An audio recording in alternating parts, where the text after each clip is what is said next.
Hello viewers, welcome to Daily Politics. On this program, we discuss issues around politics, policy and governance. I am Shapiro Suleiman. A human rights group, Gideon and Funmi Para-malam Peace Foundation, has reported that violent attacks in Mangu local government area of Plateau State within 3 months claimed the lives of 346 persons. The group said 200 lives were lost on a Saturday, precisely on the 8th of July 2023 alone, in sustained attacks in that troubled local government area. This is a fraction of killings associated with the protracted ethno-religious conflict on the Plateau that claimed many lives and displaced thousands of people in the once peaceful Plateau, where crisis started in 2001 and continued unabated. While this conflict badly affected socio-economic well-being of the north-central state, it has also slowed down infrastructural and human development in the state endowed with solid minerals and agricultural potentials. On Daily Politics, we ask, why has authorities at the state and national failed to end this protracted conflict? Who are the main actors in this conflict? How can the killings, though taking different dimensions, be stopped? And we have in the studio a former Minister of Youth and Sports, Solomon Dalong. Good to have you on the platform. Welcome and good evening, Nigerians. We'll also be looking at some key development in the polity when we return from this break. Stay with us.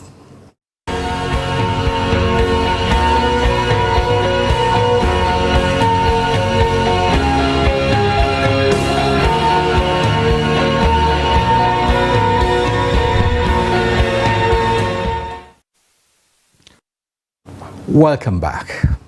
In case you're just joining us, the program is Daily Politics and we are about to commence our conversation. Just like I said, we have a former Minister of Sports, Youth and Sport, Solomon Dalong. He is also a member, a chieftain rather, of the Socioeconomic Party, the SDP. Thank you once again for joining us. Yeah, welcome and thank you for the opportunity. Right, okay. Let's start from your home state, the Plateau. I know you to be someone who is, should I say, cosmopolitan, someone who, has network of friends, around among Muslims and Christians, and communicating and cohabiting with these friends for over decades, and the crisis on the Plateau has been one that has been disturbing to many, including you, I'm sure. Why do you think this has prevailed, over time? It is unfortunate that Plateau lost peace and lost its status as the home of peace and tourism in 2001. And since then, we have been living with intractable conflict situation. Initially, it had the dimension of an ethno-religious conflict. But on a deeper research, and as an active member of, the peace process and the peace project on the Plateau, I even queried the initial assumption ascribed to the remote causes of the situation that led to the rupturing of peace on the Plateau. Well, it was basically, it all started from misconceptions. And these misconceptions were processed and packaged by the political elite. And then it needed the vehicle to convey it. And the vehicle to convey conflicts in Nigeria easily is ethnicity or religion. So this was neatly packaged in these two vehicles and they exploded. Now, intolerance was one of the major contributory factors. Now, Plateau being a state, a cosmopolitan state that is multicultural and heavily diverse, it's a miniature of Nigeria. So with the return of democracy in 1999, in democracy, the numbers are the issue. Yeah. Now, the non-native communities in Jos had grown to a threatening population, meaning they had a stake in politics, in determining who gets what and how. Now, the non-native community too had the sense of entitlement of, well, this is our home state and we are entitled to the dividends of democracy. Now, the inability of the political elite to be able to manage this situation led to what happened. And so it was given either ethno-religious or whatever nomenclature that was ascribed to. This basically was the issue. Right. And we've never again been able to come out of it. And the question you asked was why?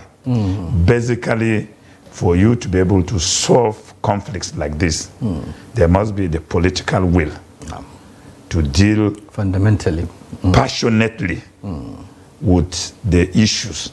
And in dealing with the issues, you must embrace justice. Yeah. You must be very ruthless in dealing with the situation justly. Yes, sir. Now, this political will is the missing link that fester the politics, the conflict on the plateau. Right. Okay. So sufficient background, you know. Looking at the serial nature of this conflict or this crisis, you know, even though they are not just as isolated, if you like, or common, you know, to Plateau, there are contagious states like Kaduna and so on, you know, who have also had pockets of some of this crisis since 2001. But then that of Plateau has spiraled, you know, has kept happening at a slightly provocation. You talked about the management of the situation. At some point, I recall, you know, even the military had to intervene somehow, you know, during the Obasanjo regime. A sitting governor had to be, I mean, the constitutional order had to be suspended for a military to come in and stabilize the situation. And thereafter, there was relative peace. And then at some point it picked up again. At some point it goes down again, and so on and so forth. But the resurgence of crisis, you know, recently have a different dimension.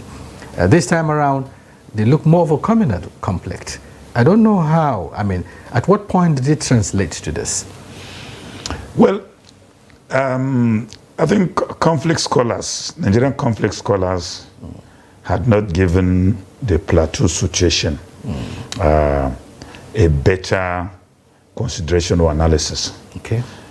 Like I initially foundationed it, Plateau is a miniature of Nigeria, meaning that an attack on any community in Plateau, it will spiral into affecting communities elsewhere in Nigeria. So an attack in Jos, you may discover that the casualty is measured in states like the Southwest, the North, and the Southeast. That is how complex this situation is. So when it started,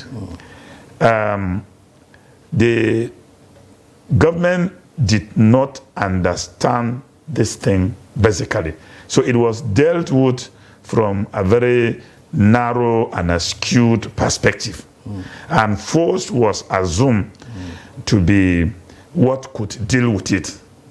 But it later now manifested its true form.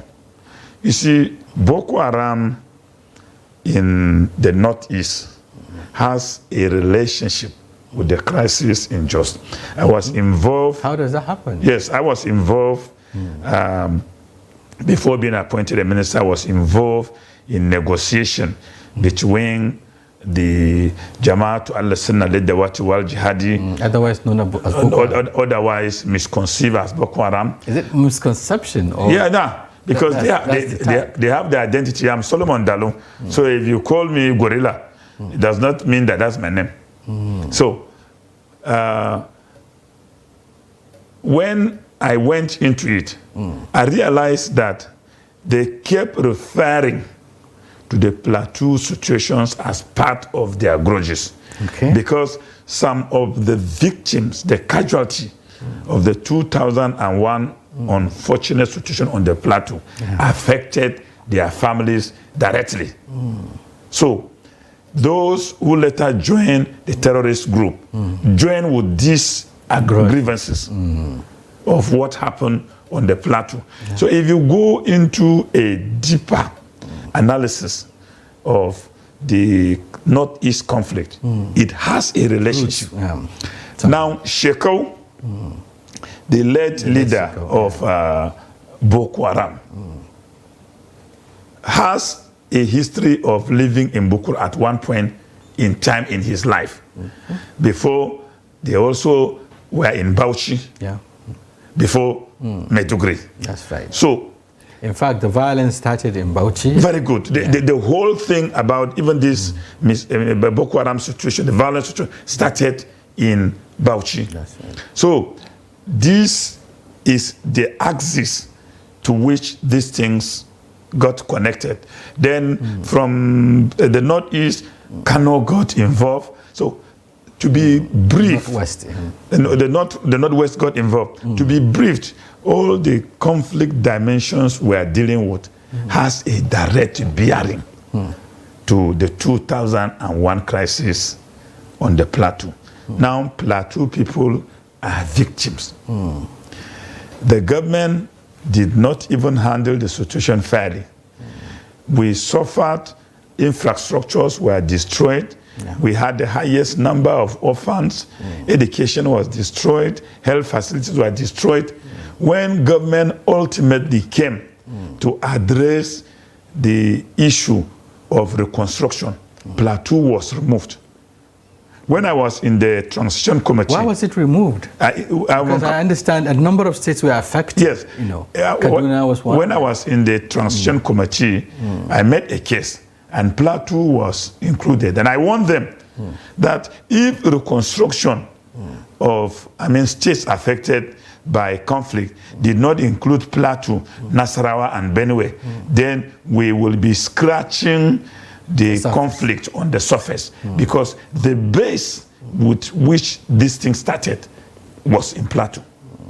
But of course, along the line, politics came in and Plateau was removed. And so you have reconstruction now going on at the Northeast. The name was now changed to the Northeast Development Commission. Even though substantially, some would say the crisis had much more impact, in terms of its visibility and in terms of its spread, across the northeastern state. No, the impact of the crisis on the Plateau outweigh far, far, far beyond the Northeast. You are putting about 6 states together as an index of assessment. Plateau is a single geographical entity. And for 3 solid years, economic activities were grounded from 2001 to 2004. That's right. Economic activities were grounded. Like in my own native environment, we could not farm for 4 years. There were no economic activities, markets. Nobody was going anywhere because there were sustained attacks for 3 years. So we lost people. We lost so many things. Livelihood. Very good. So when you now come and you are talking about reconstruction and you isolated us, that is the beginning of injustice itself. And that is why conflict in the entire northern region, you will not be able to solve it. Because you now left where it started and you went to address injustice elsewhere. So it's just like what the Hausa people said. If you plait a very fine hair on a lice-infected head, it will lose. Okay, you talked about the role perhaps played by authorities at the center, if I understand. But what role has the state government played in terms of delivering or guaranteeing this justice as you talk about, justice, fairness, and all of that, that could have been the basis, for addressing the problem fundamentally, that is from the root cause of it? Well, the Plateau state government had also not been able to deal with the situation fairly. You see, in addressing a conflict situation, the leader must present himself as a father to all. He must embrace the diversity as a strength and try to ensure that justice is dispensed passionately. Now, this has not been done on the dispassionately, right? Dispassionately, sorry. Now, since 2001, there had been series of commission of inquiry into the numerous crisis on the Plateau. Yes, now, the reports indicted so many people. The reports identified certain things that needed to be done. The report recommended. Now, as I'm talking to you, no single person has been prosecuted. So the lack of justice is the fuel that is sustaining the crisis on the Plateau, and it will continue to sustain the crisis because you killed my own and nothing is done to you. So I will have to now kill your own. Right. Okay. Even though we're talking about the changing dimension, we'll look at it. We're still talking about the ethno-religious basis of it. But then, just like you said earlier, there were a series of attempts, to make amends, to come up with measures that would bring back the peace. Reconciliation efforts were made, peace-building initiatives and so on and so forth. Why did all of this fail? I know a lot of investments have been made, not just by the state actors, even the non-state actors have participated in this peace-building initiatives. Why do they fail? Well, the non-state actors are and were more genuine in terms of investing in the peace project, while the state actors were only giving lip services to the issue of peace for political gains.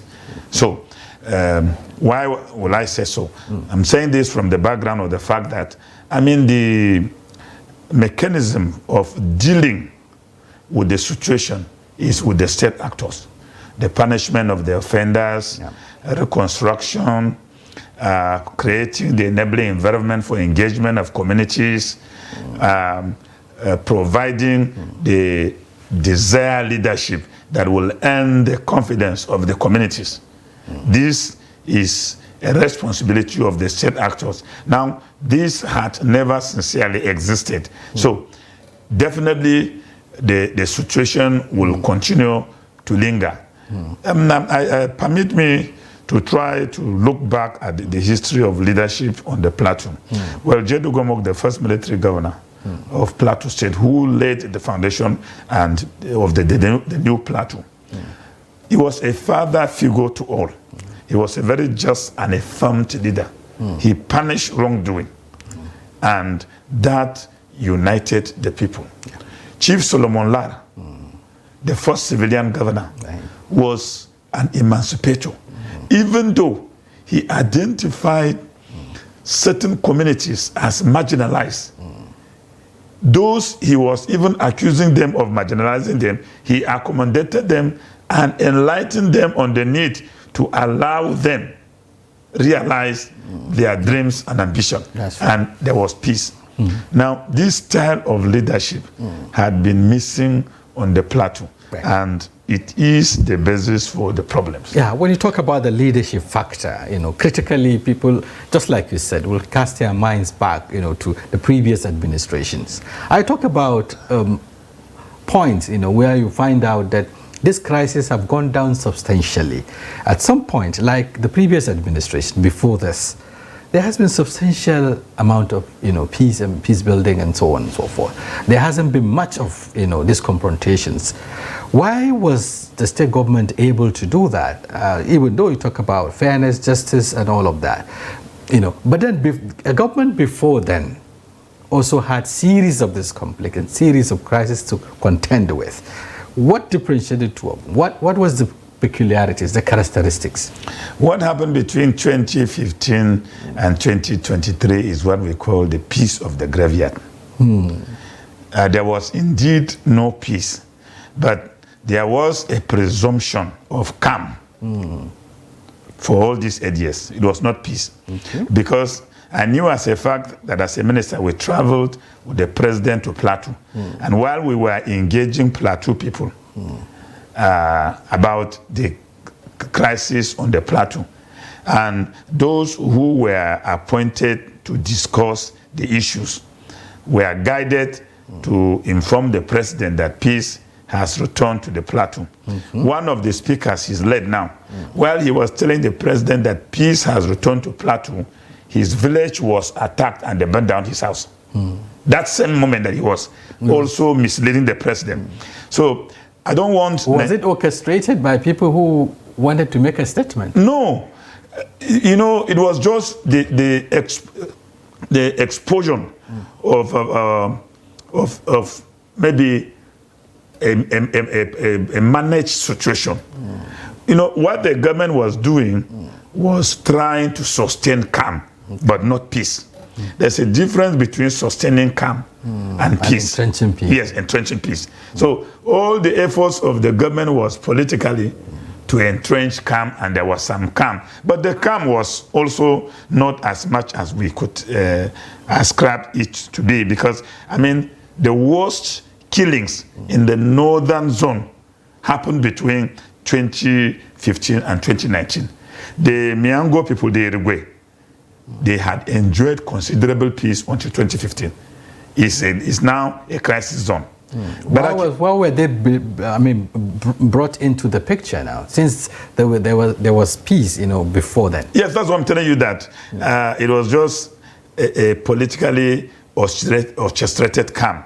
Now, Para-malam was heavily affected by crisis between 2015. Para-malam became the same thing, and this continues throughout these 8 years. But the media, even though the scale at which it was happening wasn't this much, it was monumental. It was monumental. I'm just being very factual. It was monumental.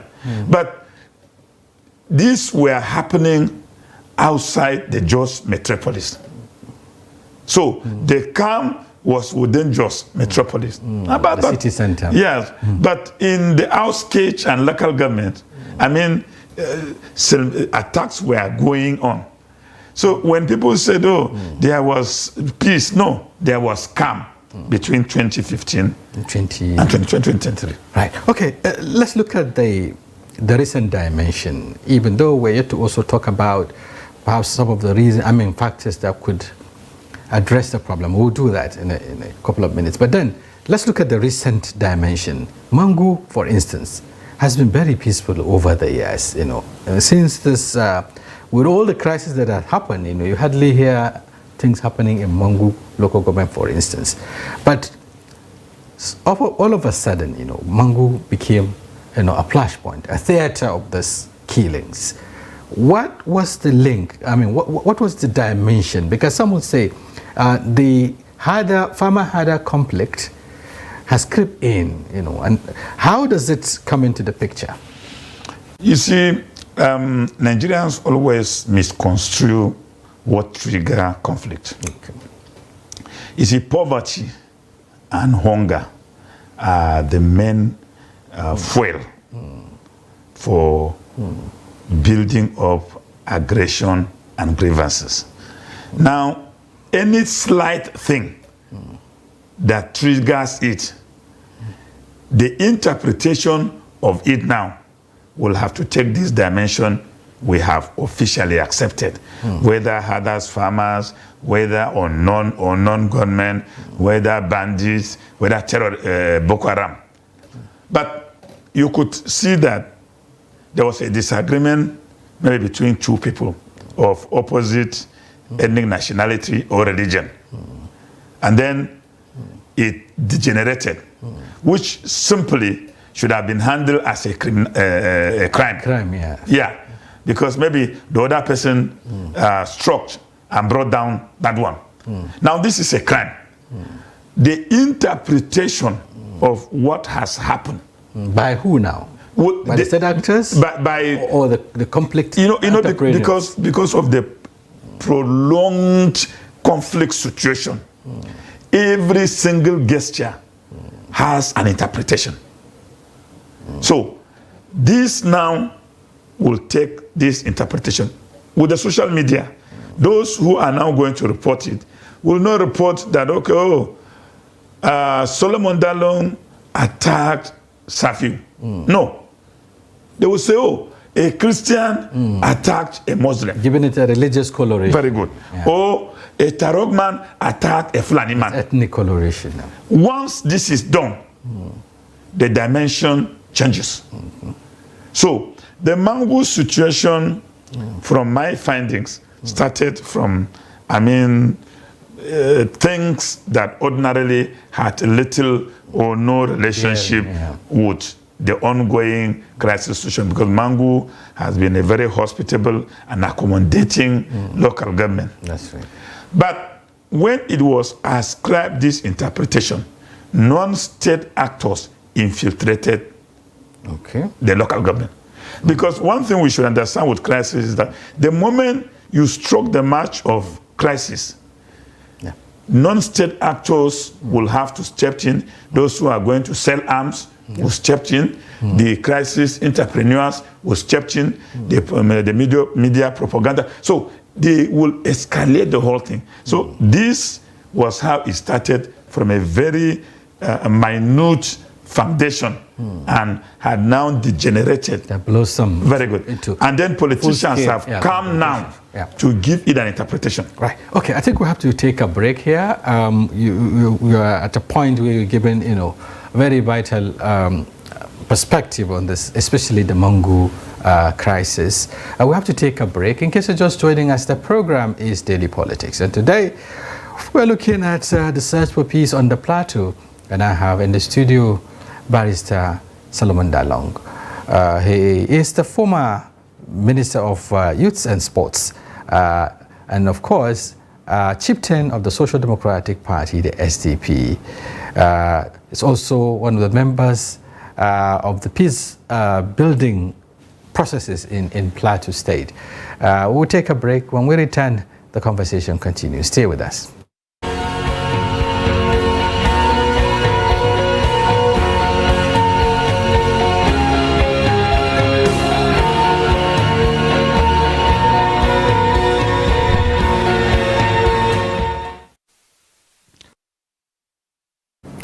Welcome back. If you're just joining us, you're watching Daily Politics on Trust TV. Do well to follow us across all our social platforms on Facebook, Twitter, and watch us live on YouTube. Now, we're back, Barrister. At a point you're talking about, how the situation in Mangu was taken advantage, if you like, by the multiple actors, conflict entrepreneurs, media, the political class, and so on and so on, to capitalize on. Yes, they infiltrated the situation. So the situation in Mangu as it is beyond the comprehension of the analysis in the public space. Okay. And because, like the conflict entrepreneurs, they are involved in proliferating of small-scale arms, so as to promote their interest, economic interest, and they create the sense of false insecurity. Now the local people become insecure.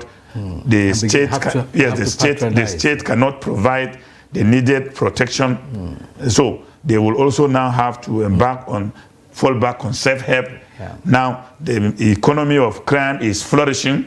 The media propagandists who are now using it to scale up their political interests, they are also involved in decorating the conflict analysis with different variables. Yeah. Then the state actors, now because they have been frustrated and are helpless, because they would ordinarily want to have dealt with it, because like the situation now is in the doorstep of the sitting governor.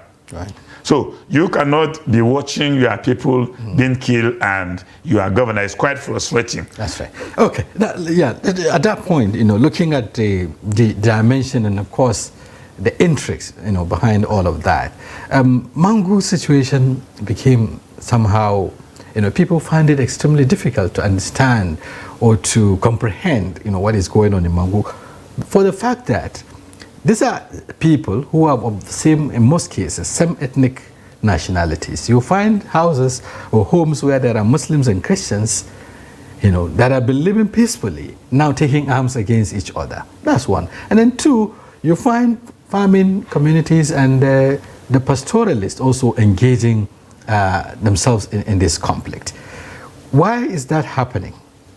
You see, the complexity of Mangu local government is the reflection of our diversity. Mangu represents whatever you will consider as the diversity of the people of Plateau.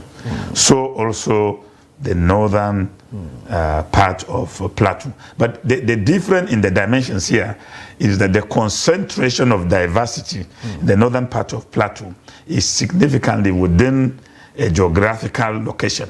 But that of Mangu is mixed, intertwined, and complex. Because in Mangu, you have natives that are born, they inherited Islam. You have predominantly the Christian population. You have also non-Nigerians, non-natives of Plateau that had lived in Mangu for hundreds of years. So it's a very complex situation. They've enjoyed the most peaceful atmosphere in our history. Unfortunately, it has now fallen into the conflict areas, and it's going to be quite dicey because of this complexity. In our family, you have half of the family Muslims, you have another side Christians. They've been living together. Now, when you introduce religion into it, how are they going to deal with it?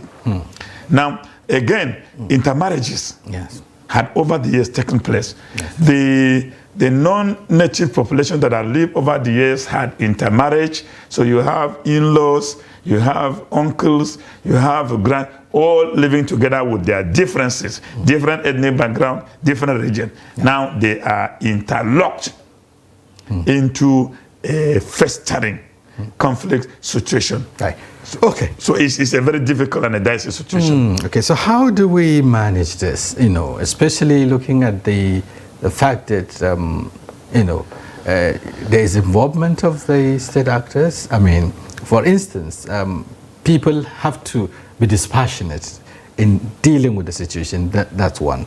The need for fairness and justice, also is required. How do you think, you earlier talked about the fact that what is lacking is political will to deal with the situation. How do we summon this political will to address this problem once and for all? You see, in the current Nigerian context, truth is an enemy.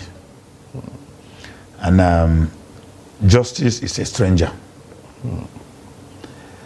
If we must deal with the Mangu situation and deal with it passionately, the state actors will definitely first have to create an enabling environment and honest engagement. There are people who naturally have peace assets. These are people that had the confidence of the people. These are the type of people that, because of their very fair stand and disposition, their accommodation, you identify them to form the basis of the foundation of the peace engagement process. Now, discussions will have to commence with these actors. Get them, they go into the communities, government, so that they begin to engage people. Now, they calm the nerves. And then government will now have to go for the issue of justice. Government will have to now investigate these things honestly. Receive a report and punish. I've advised the governor in one of the elders' meeting he called. And I told him that if he must succeed, let him pick all the reports so far of the Plateau crisis that were investigated and produce white papers for all the reports. Now, all those that were inducted, there should be symbolic, because time has gone. There should be some symbolic prosecution and amnesty granted to them, so that everybody will know that justice, something has been done. Very good. Now, if you do not go and pick records in the past and then start with Mangu, it's going to fail. The governor must get people, bring out this record, and there should be symbolic justice. You have been inducted, you either be given an opportunity to come and apologize, and then amnesty is granted to you. So we close that chapter. Once and for all. We close the slate. Then we open a new chapter of ruthlessness. We will not tolerate. We're going Government to make progress. Has to be decisive. Yes. Right, okay. Let's look at other national issues. You've been an active politician, since 2015. You've been on the trenches, part of the activism, political activism, and so on and so forth. But then, since you joined the government in 2015, you are a full-time politician. Now you are watching from the sidelines somehow. Even though you are still involved with the Social Democratic Party, you contested at some point, I think, House of Representatives or so. Right. Okay. How would you rate, if you like, the current administration since assumption of office? Is it departing from what people fear, was reasons behind the failure, if actually it's a failure of the former administration? Well, the current administration is an APC administration. The APC has been trusted by Nigerians from 2015 till date. I am a founding member of the APC, one of the active Nigerians who traverse the nooks and crannies of this country to advocate that Nigerians should trust us. We were going to introduce a fundamental change and build a foundation of a sustainable and a durable democracy and an economy. So the current administration is APC.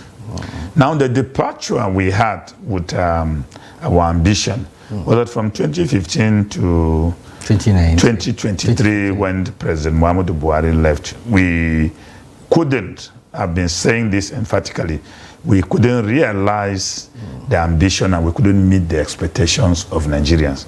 Now, Nigerians are easy to forget. President Muhammadu Buhari is the only leader who, when he aspired to lead, common people liquidate their investment and invested it in his campaign. It has never been done to anybody in the history of this country. So Buhari's presidency was owned by the common people of Nigeria. It's their investment. So we never met their expectation by 2023. Looking at the promises we made, I am a Christian. The president is a Muslim. We have a moral burden to be judged by our promises. So my assessment of our promises made to Nigerians, we never made the expectation. Was it a total failure? No, it was a failure. So whether it was total, whether it was partial, the point is, what did you promise? Were you able to? God is not going to judge you halfway. No. God is going to judge you by what you said. Okay. Were you able to do it? Right. So I don't want to go into that. Now I'm back to where the situation we are now. The departure point. Yeah. Now, this current administration, committed what we call leadership hemorrhage on day one. I kept referring to this as the mistake the president made. Okay. And I'm saying this with an enormous experience of transition and takeover of power, because I was part of the transition committee that took over government from Jonathan and handed over to Buhari. So I have a very good understanding of the politics of transition. What was the flow? Yeah. So the president, on the day of the inauguration, introduced radical and catastrophic economic policy without commensurate mechanism of dealing with the situation. Was it an euphoria of office? Well, he has a misconception of the situation on ground. He has a misconception, because if he had known the situation as he knew now, he wouldn't have made that statement. Because the just making of that statement is equivalent to striking a match at the gas station. The country... It was quite monumental. Perhaps because of the interlinkages it has. It is a policy that is cost, it has cost implication. That's right. Now, immediately that happened. Is it to say it is not well thought out, or it was just announced for mere, grandstanding, or the ovation of it at that point in time? No, the president in his statement in France did indicated that he did that as a mark of courage. But a warrior does not demonstrate courage for him to be captured. Courage must be demonstrated in a manner that you will have to conquer. In the circumstance, he exhibited courage, by opening his underbelly to his enemies and the attack. So today, we are in a situation whereby instead of him to have harvested the low-hanging fruits and I would have met some impact in the past 4 months, he is busy trying to deal with this catastrophic policy he introduced. Right. Okay. Looking at the impact of the policy, just like you said, even though some will say there's nothing wrong in taking a step or step. How do I call it now? There's nothing wrong in reviewing the steps. When you realize that things are not working, because a number of people felt that the president ought to have, when he realized that things are not working, perhaps find a way around it, such that even if the policy, people will say it's a policy somersault or whatever, but then bottom line is for people to survive. That did not happen, for instance. But right now, as we speak, the speculations around is that the subsidy is back, and practically some will say. So what's the difference, and what's the gain? Policy somersault in administration and politics is not weakness, but it's a demonstration of character strength. That's admitting human shortcomings. But I think it is taking the president too long to admit and review that, the policy pronouncement deserve to be reviewed immediately. Definitely the only way out of this situation is the review of that policy. The policy has to be reviewed, and I have propounded a way out of it. Yeah. Initially, we were told that the daily consumption of Nigerian PMS was 70 million daily. He has been able to establish through the current investigation that we consume slightly below 30 million. Meaning that, I mean, the huge balance deficit was what went to corruption. So, the surplus. Very good. So now the surplus, sorry. Now the way out of it now is for him to now say, okay, since the figures now are lower, he will have to introduce a 50% subsidy. Now, if you introduce 50% subsidy, the tendency is that the price would crash to around 250 naira or 200 naira per liter. Now, the remaining 50% surplus that will be coming, he will have to, alongside some generation of funds, invest it in revamping one of the refineries. He must make it a priority. Yeah. But there have been, suggestions around the need to even sell the refineries of late. Some are beginning to think that there's no point keeping these refineries that are not working and then consuming much of government money in terms of repairs and turnaround maintenance. Do you think they are still viable and they can be sustained? The refineries are viable. The reason why they remain in comatose is the absence of a political will to revive them. It's a very lucrative venture. You have so many people on the payroll there for all these years collecting salaries, but they've not been able to refine a spoon of petrol. So anybody advising the president to sell the refineries is trying to lure him into a second ambush. Was he ambushed in the first place? Yeah. So maybe the first one was to have brought him down. Since he partially survived it, he's trying to lure him into the second ambush that will bring him down completely. The refineries, the national assets should not be sold. Let me convince you one, just briefly. Without refining oil locally, we will always have problem with our foreign exchange and our foreign reserve, and we can never get out of it. And to some extent also affect the value of the naira continuously. The naira will keep losing this battle. Okay, let's look at the fight against corruption now, vis-a-vis what is happening today. There has been a lot of concerns around legitimacy, around accountability of governance and so on. Looking at what has been happening, issues around this certificate forgery issue, and so on and so forth. And then the steps also taken to stem the tide of corruption in Nigeria. Since the coming of this administration, has it been that encouraging? No, you see, the government is, from day one, engulfed in controversies. And it's not been able to have a balance of its own to do anything meaningfully. The certificate controversy is the monumental assault on the integrity of the presidency, and it has a massive implication on not only democracy but Nigerians globally. Now, because it affects the president, the allegation affects the president, who is the father figure of Nigeria.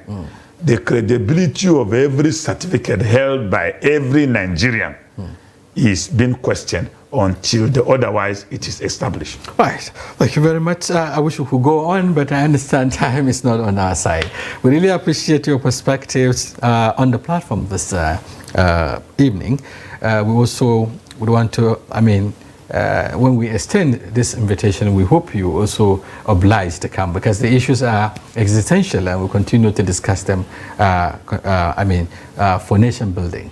Thank you very much for being Thank you very much. We are into public service, and we've given our lives to serve our country. So we're available anytime. Right. Thank you very much, Barrister Solomon Dalong, former Minister of Youth and Sports, a founding member of the APC, now an active member of the Social Democratic founding member of PDP, founding member of APC, and now an active member of the Social Democratic. Thank you very much for your informed perspective. Viewers, this is where we come to the end of this. We thank you for tuning in. We sincerely hope you found the conversation engaging and informative. Be sure to join us on Daily Politics Live every weekday from Monday to Friday, with a special edition every Friday. During these special editions, we welcome your active participation, as you can call in to share your valuable thoughts on pressing issues in the polity. Once again, we thank you for watching us.